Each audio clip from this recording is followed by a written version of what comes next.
when you're trying to describe how innovation process works and how it differs from more traditional processes that most companies have put into practice for the development of new products and new services, I think the first thing that you need to think about is the starting point. And in the case of innovation, that's the consumer.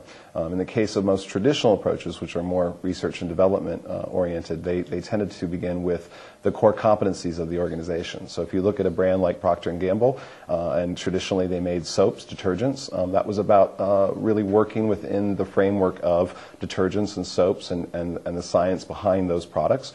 Scientists in laboratories developing the next iteration of soap or products or services.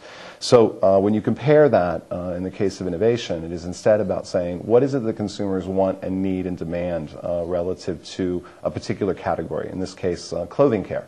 So really what innovation is first and foremost is about is the consumer. Beyond that, there are a number of different ways in which it differs from more traditional research and development process.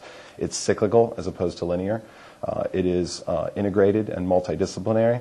It is not about sort of vertical silos of people doing things in sort of siloed sort of formats and then handing that product off, but instead working together in what is, by comparison, a very messy process. And I think that's one of the reasons why people find innovation to be so difficult and challenging.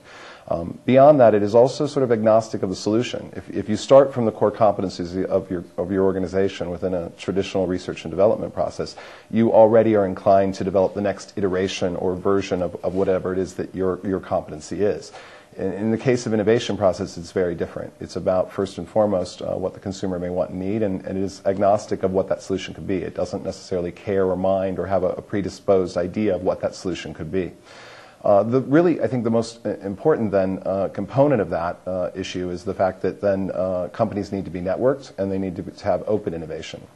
And really what open innovation is about at the end of the day is partnering with outside organizations and their competencies to bring to bear capabilities that you do not have internally, which is a radical shift for a lot of organizations that heretofore have been in their traditional R&D sort of organizational setup had a sort of not invented here sort of complex. So this idea that if they couldn't do it within their own walls, then it wasn't worthy for them to be doing.